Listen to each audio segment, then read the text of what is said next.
యెషయా గ్రంథము 23వ అధ్యాయము. తూరును గూర్చిన దేవోక్తి. తార్షీషు ఓడలారా అంగలార్చుడి, తూరు పాడైపోయెను, ఇల్లైనను లేదు, ప్రవేశ మార్గమైనను లేదు. కిత్తీయుల దేశము నుండి ఆ సంగతి వారికి వెల్లడి చేయబడెను.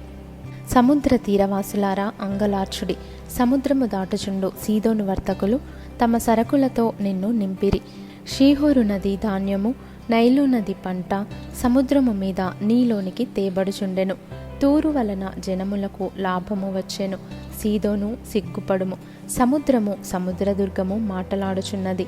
నేను ప్రసవ వేదన పడనిదానను, పిల్లలు కననిదానను, యవ్వనస్తులను పోషింపనిదానను, కన్యకలను పెంచనిదానను.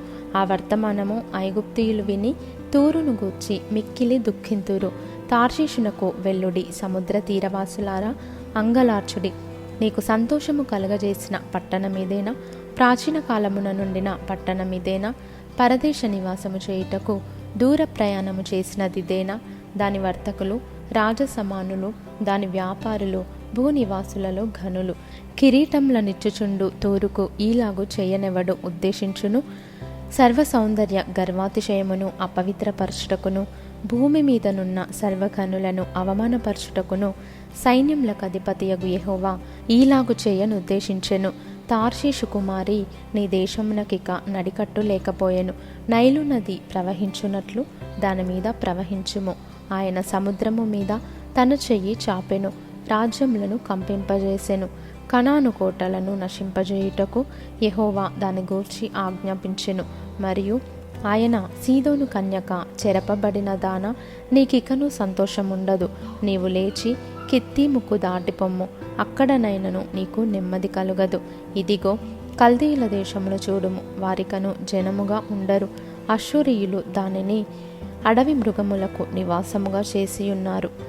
వారు కోటలు కట్టించి దాని నగరులను పడగొట్టి ఉన్నారు. తార్షీషు ఓడలారా అంగలార్చుడి, మీ దుర్గము పాడైపోయెను.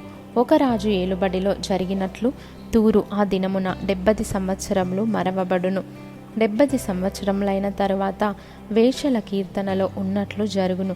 ఏమనగా, మరవబడిన వేశ్య సితారా తీసుకొని పట్టణంలో తిరుగులాడుము. నీవు జ్ఞాపకమునకు వచ్చినట్లు ఇంపుగా వాయించుము, అనేక కీర్తనలు పాడుము. 70 సంవత్సరముల అంతమున యెహోవా తూరును దర్శించును. అది వేశ్య జీతమునకు మరలా భూమి మీదనున్న సమస్త లోక రాజ్యములతో వ్యభిచారము చేయును. వేశ్య జీతముగా ఉన్నదాని వర్తక లాభము యెహోవాకు ప్రతిష్ఠితమగును. అది కూర్చబడదు, ధననిధిలో వేయబడదు. యెహోవా సన్నిధిని నివసించు వారికి సంతుష్టి ఇచ్చు భోజనమునకును ప్రశస్త వస్త్రములకును ఆ పట్టణపు లాభము ఆధారముగా నుండును.